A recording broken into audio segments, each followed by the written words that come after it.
Qanchadan qancha fuqarolarimiz oilaviy sharoitini yaxshilash maqsadida vatandan tashqari imkoniyatlar izlaydi. Ba'zilari farzandi sifatli ta'lim olishini xohlasa, boshqalari o'zi va yaqinlari barqaror daromad topishni maqsad qiladi. Biroq mehnat migratsiyasiga bo'lgan yuqori talab bugungi kunda firibgarlik sxemalarining ko'payishiga olib kelmoqda. So'nggi yillarda huquqni muhofaza qiluvchi organlar tomonidan chet elga ishga yuborish bilan bog'liq o'nlab jinoyat holatlari aniqlangan. Internet va ijtimoiy tarmoqlarda kafolatlangan ish, tezkor viza xizmati, xorijda yuqori maosh kabi e'lonlar orqali fuqarolardan katta miqdorda mablag' undirib, so'ngra aloqalar uzilgan holatlar qayd etilgan.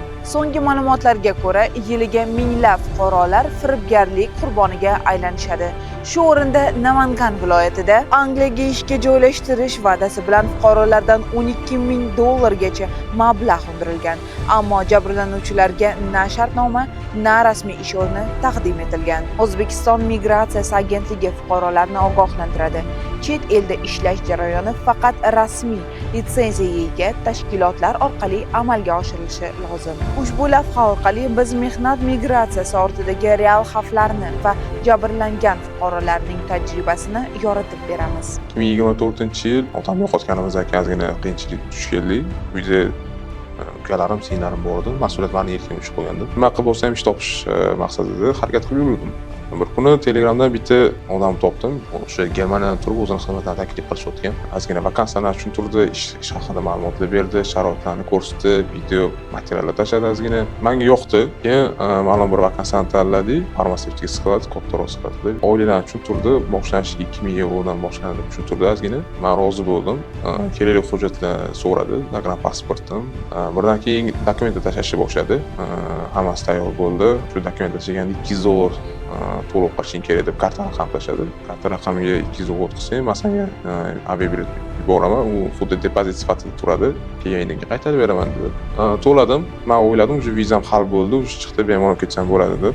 Orada bir $2,000 to'lov qilishing kerak deb so'radi. Sal shubhali tuyuldi, lekin odamni ichida baribir nimadir bo'lar ekan, vizani ko'rganingizdan keyin qarindoshlardan qarz olib turishga majbur bo'ldik.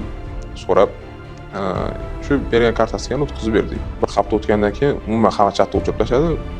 Men yo'q qoldi. Shundan keyin tushundim, aldanib qolganimni. Foydasi ham bo'lmadi, ichki ishlarga bersa oxiri taqdirga tan berdim. Men hozir tavsiya bergan bo'lardim. Har qanaqa o'zini xorijdan turib ishini tavsiya qilayotgan yoki ish bor deb o'zini taklif qilayotgan odamlarga ish olmasliklarini, xarajatingizni qolasida baribir. Bu kabi voqealar ko'plab oilalarning psixologik hamda moliyaviy jihatdan qiyin ahvolga solmoqda. Ekspertlarning aytishicha, asosiy muammo fuqarolar migratsiya bo'yicha to'laqonli ma'lumotga ega emasliklari. Rasmiy kanallar bilan firibgar vositachilar faoliyatini farqlash qiyinligida. Demak, gap faqat xorijda ish topishda emas, oqibatni o'ylab qadam tashlashda.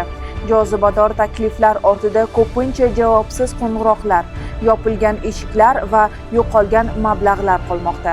O'z mehnatingiz, mablag'ingiz va kelajagingizga hushyor bo'ling. Negaki ogohlik davr talabi.